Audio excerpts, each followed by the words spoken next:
Hey guys, so today we're checking out the WeatherTech No Drill mud flaps for the front and the rear in black, fitting all 2018 and newer Sport JL Wranglers.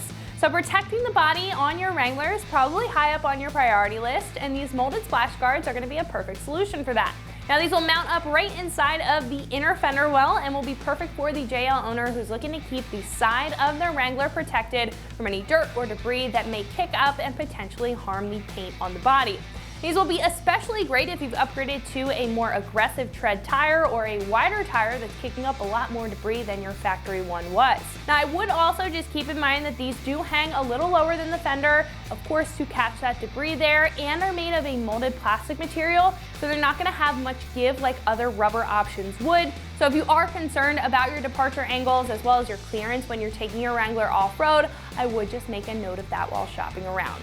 Nonetheless, these are going to be very durable and able to handle their own, especially against any kick-up made of a molded thermoplastic material with a custom fit to perfectly fit on your Wrangler, creating a very seamless look with the fender.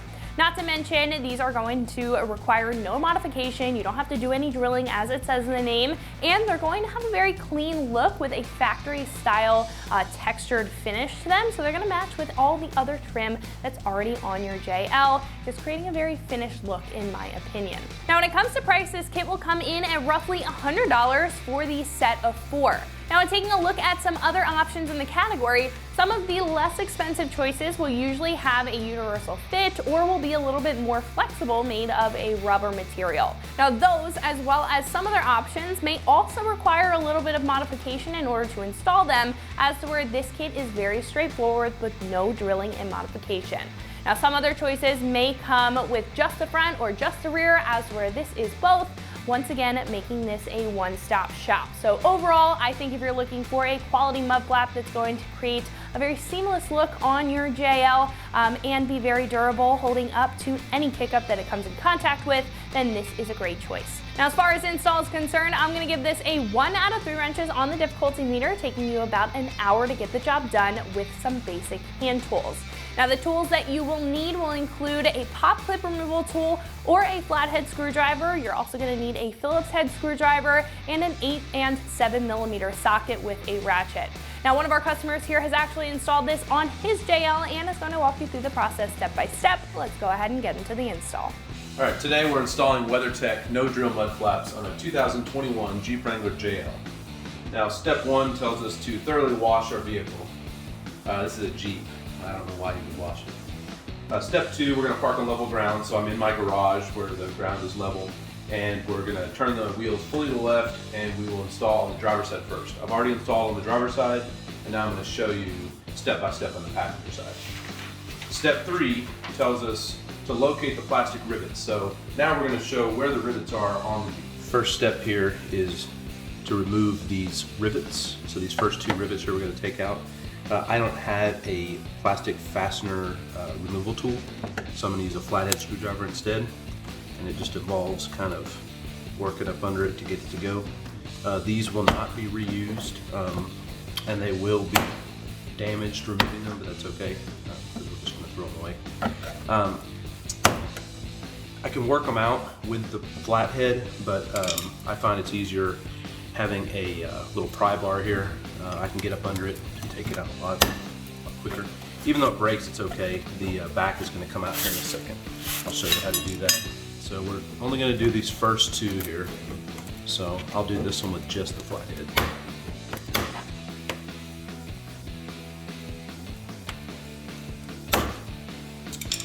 All right, we're going to use a pry bar.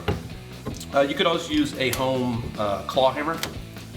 There's enough space here if you turn the wheel the way we've done here to get in there with the claw and work this thing out. It's going to get broken. It's okay. It's not going to be reused. It's just going to be trashed.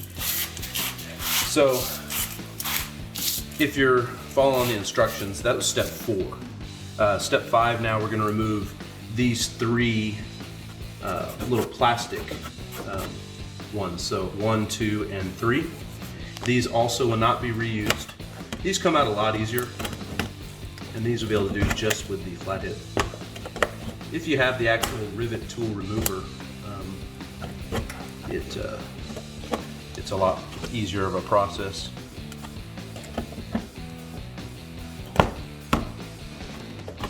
Alright. And the back of that we'll be able to get out here in a second.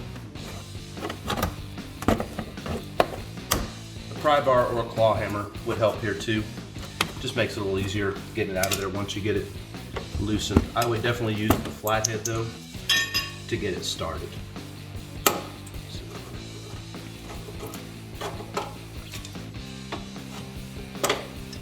Alright. Now we move on to step 6, which tells us to pull this liner out. So basically you just kind of bring it out just a little bit so we can get in there and work. Alright, step 7. We're going to take one of the supplied kits of hardware. This is the 48 MF 581. This kit, it comes with a the 581 kit. So out of that kit, we're going to take these 2 clips, and these clips will hook on right down here. Let's see if we can get this for you to view it. So right here, you see these little parts that come down. So we still have that little piece there we need to take out. There it goes. So these little clips will just slide on from underneath. You want the flat side facing forward, the kind of hook side to the back. And they just slip on, just get them where they're over the hole. It may not cover the hole perfectly, but that's okay. The screw will still work its way in there. Right, there they are. Then you're going to take the kit 48 MF 583. Now this kit, you use half of it on each side.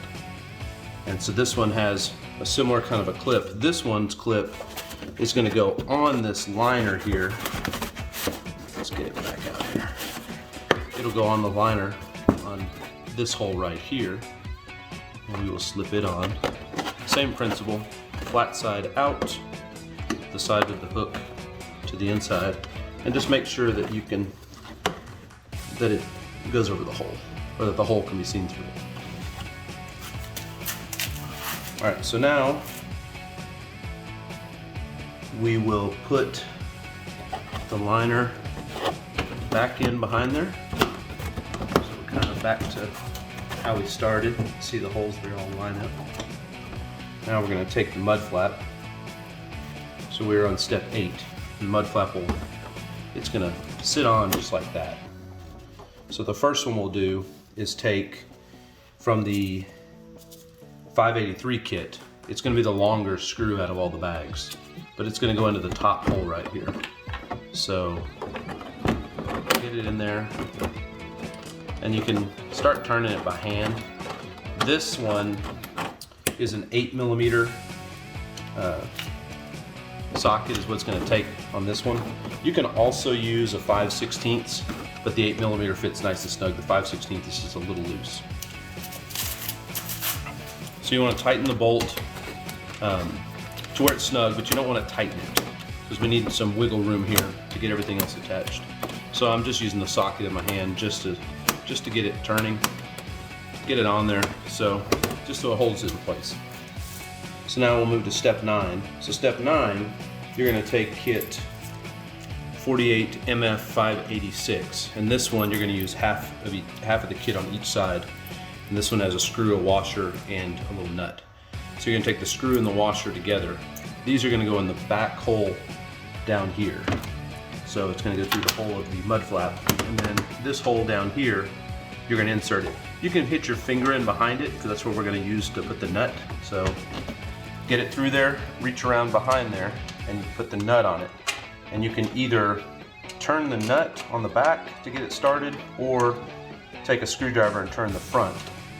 But this one we're going to do the same thing we did to this first bolt, and we're just going to tighten it most of the way, but we're not going to make it snug. We need some wiggle room to move. Now step 10 takes us back to the 2 screws that came out of kit 48 MF 581. That's where we put the 2 clips right here. So we're going to put these screws in now. These screws will use a 7mm socket. You can also use a 9/32, but again, the 7mm is snug. The 9/32 is just a little loose. And I'm just going to do it by hand to get them started, and then I'll switch to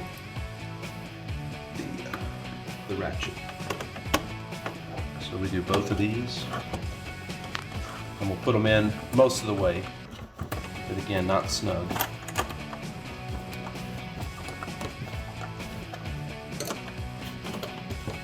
Now that we have all of these on, we're going to move to the back page of the instructions. So step 11, there's a plastic fastener that comes in this last kit, 48 MF 565, and there's going to be 2 of them. You'll use one on each side, and they're going to go in this bottom hole right here. And so if you left everything a little loose, then you shouldn't have any trouble getting this to line up. And this just goes on there, and you're just going to push it through. So you might have to kind of wiggle it around to get all the holes to line up. And then you want to push it in there. All right, there it goes. And just push it all the way in, nice and snug. See, I'm just able to do that with my hand. You don't really need a tool for that. Now that everything's in place, now we can tighten them. So here on the back, if you put your hand on the back, you can just kind of hold that nut in place. You don't need to put a tool on the back. The nut has some serrations on it that'll kind of hold on. So just using your screwdriver, just a number 2 Phillips, just put it on there nice and snug. And now we will take our ratchet. Here I have the 8mm, which will be used on this screw here. I'm going to turn it until it's tight. So now we'll use our ratchet to tighten this one down. This one again needs an 8mm, which you can also use a 5/16. So I'm just going to turn it until it's snug. I'm not going to over tighten it. And then these last 2 bolts, we use a 7mm, which you can also use a 9/32.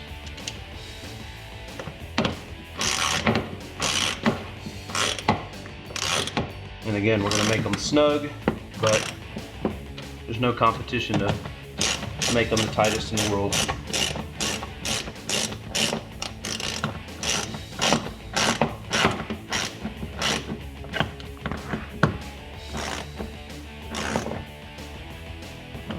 And there we go.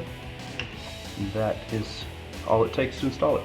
All right, now we are going to be installing some WeatherTech no-drill mud flaps on the rear of a 2021 Jeep Wrangler JL. So step 1 says to thoroughly wash our vehicle. This is a Jeep, and I don't see any sense in washing it. Step 2 is park on level ground, so we're in our driveway, we're nice and level, and this is the driver's side. Step 3 is to locate the areas we're going to be working. So there is a plastic fastener right here we're going to be removing, and then there are 2 hex bolts down here. Those are the locations we're going to be working in. Step 4, we're going to remove these items. I do not have a trim clip remover, so I'm going to use a flathead screwdriver here to get up underneath this and pop it loose. We will not be reusing this, and so if it gets damaged in removal, it's okay. It can be difficult to remove with just a screwdriver, so I have a pry bar that I'll use now that I have it lifted up. And it's just a small pry bar. And there we go. So we removed it. Again, it won't be reused, so if it's damaged, it's okay. And now these bolts, these are going to require an 8mm socket. If you have a 5/16, that'll work as well, but the 8mm does fit nice and snug. So we're going to remove these bolts. There's not a lot of room to work in here, so you can get away with a deep socket or a small extension. There's that one loose. And then this other one.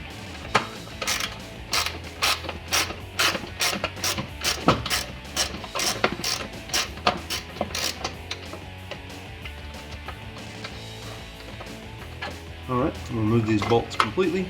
So now step 5 tells us to pull back this upper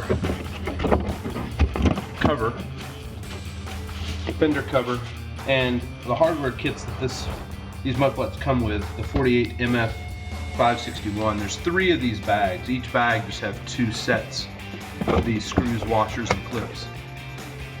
So we're going to take the first one, and you want to install the clip, the flat side facing towards the wheel. And this will slip on, it'll be kind of hard to see, but there's a little tab down here.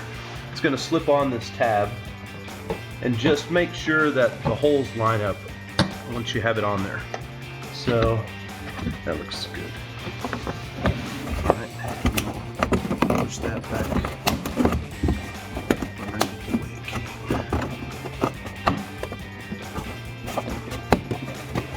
Now this bottom fender, so we're still on step 5. We're going to pull back this bottom fender here now.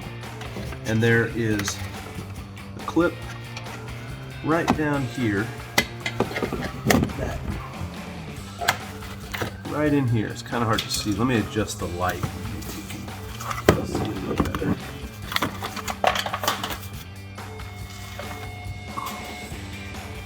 So here's this clip down here.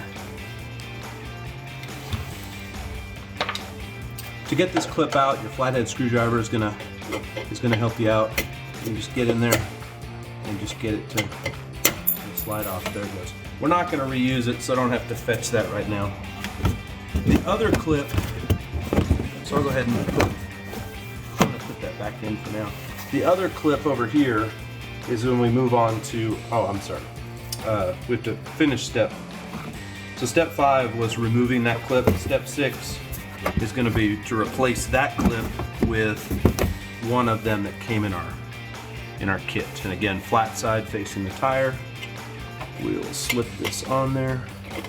Again, just make sure that the holes line up with each other. So make sure that screw is going to be able to go all the way through. It's kind of hard to see it from this angle, so what I'm going to do is actually take one of the screws and just poke it in there and make sure that it fits in, and it does. So I know that I'm lined up.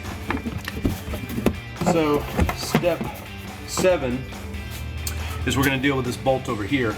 I find this one's easier to do if I lay on the ground and do it from underneath. So I'm going to use safety glasses here so I don't have any debris falling in my eye. But we're going to use the flathead screwdriver again, and we're just going to pop that clip out of there.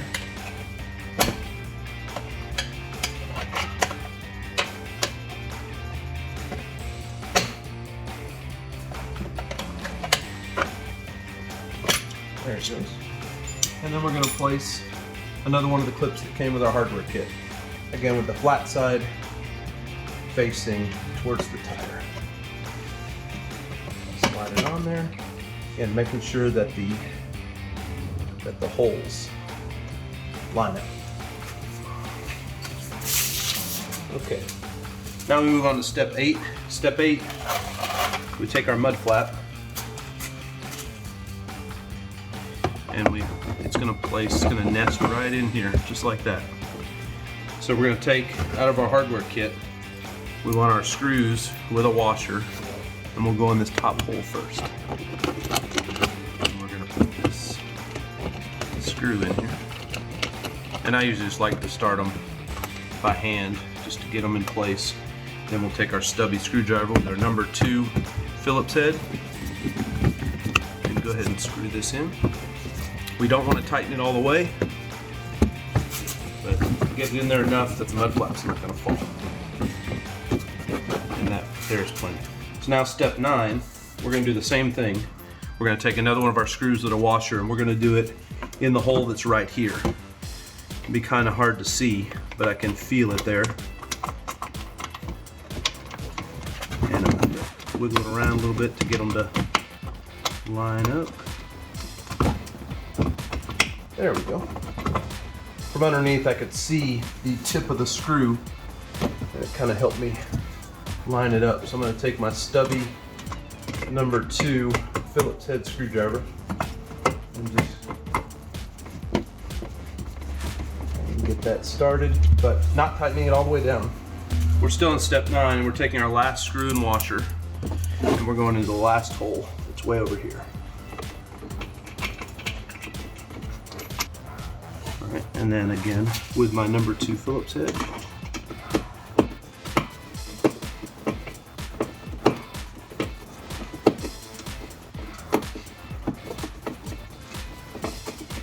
And now that all 3 have been started, we can tighten them all down.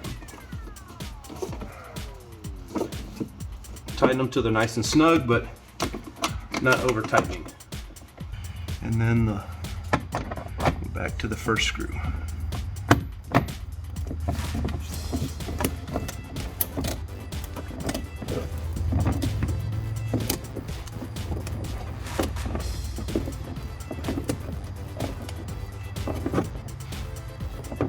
All right, there we are, nice and snug. And that's it. The installation is complete. So that is going to wrap it up for my review and the install of the WeatherTech No Drill mud flaps for the front and the rear in black, fitting all 2018 and newer Sport JL Wranglers. For more videos and products just like this, remember to always keep it right here at extremeterrain.com.